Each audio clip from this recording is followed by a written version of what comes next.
The chill in the air clung to my skin like a haunting melody as I pulled my coat tighter around me, making my way up the creaking wooden steps to the attic of our old, inherited house. I was alone, left to sort through the remnants of a past I barely knew. The memories, long forgotten and tucked away in dusty boxes, whispered secrets of their own. My parents had recently passed, leaving me this ancient place that had been in our family for generations. It was a sprawling mansion that stood amidst a dense thicket of dark, looming trees, their gnarled branches reaching out like skeletal fingers, casting eerie shadows that danced in the moonlight. As I ascended the steps, my flashlight cast a feeble beam into the attic's depths, revealing old furniture covered in white sheets. Cobwebs hung from every corner, like ethereal tapestries telling tales of solitude. A shiver ran down my spine as I gazed upon a large, ornate mirror that stood at the far end of the room, its glass dark and foreboding. With a heavy sigh, I turned my attention to the stacks of decaying boxes filled with faded photographs, letters, and trinkets from the past. Among the debris, I found an old journal, leather-bound and yellowed with age. It was my great-grandfather's, and the pages within told a harrowing tale of the house's dark history. It seemed that the mansion had always been a place of unsettling occurrences, of shadows that moved when they shouldn't, and whispers in the dead of night. A grim tale of family secrets, madness, and despair unfolded before my eyes as I read on. The journal described the attic as a forbidden place where my ancestors had sealed away something they could not understand. A presence, an entity of malevolence that had haunted the family for generations. It was said that in the attic, it found refuge. As I read the passage, a low, guttural growl seemed to emanate from the mirror, chilling my bones. I turned toward it, my flashlight trembling in my hand, but the reflection showed nothing amiss.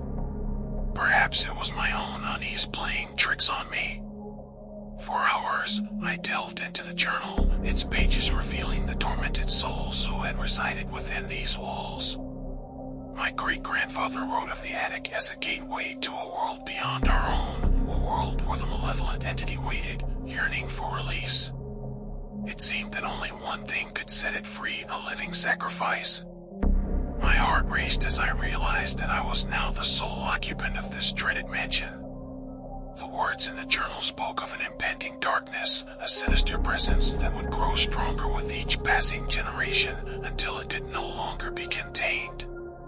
Closing the journal, I decided it was time to leave the attic, but as I turned, I saw it. A shadowy figure standing beside the mirror, its eyes hollow and its presence suffocating. My flashlight trembled, and I fumbled for the door. My hands were clammy, and my breath came in ragged gasps as I stumbled down the stairs, the shadow following me like a sinister wraith. In the dimly lit hallway, I could hear whispers, sinister murmurs that seemed to emanate from the walls themselves. The mansion had come alive with malevolence, and I was its prey. The mirror had been a gateway, and the entity had found its way into our world. I reached the main hallway, but the front door refused to open. Panic set in, and I felt a cold hand on my shoulder, turning me around to face the shadow. It loomed over me, its presence smothering, as it whispered dark promises in a language I couldn't understand. With all the strength I could muster, I broke free from its grip and ran toward the basement. I had to find a way to seal the entity back into the attic to prevent it from wreaking havoc on the world. In the basement, I found old, forgotten tools, and with trembling hands, I gathered whatever I could to barricade the attic entrance. The whispers grew louder, more desperate, as the entity realized what I was trying to do. It was not going to let me stop it.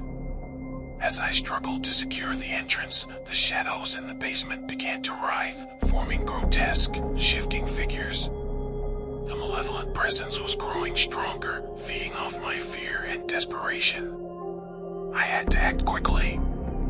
With a final push, I sealed the entrance, trapping the entity back in the attic. The shadows in the basement dissipated, and the mansion fell eerily silent once more. Exhausted and shaken, I left the house, never to return. The ancient mansion, with its malevolent secrets, remained locked away in its own cursed existence, a place where the living should never tread. To this day, I can still hear the whispers, the dark promises that echo in the recesses of my mind.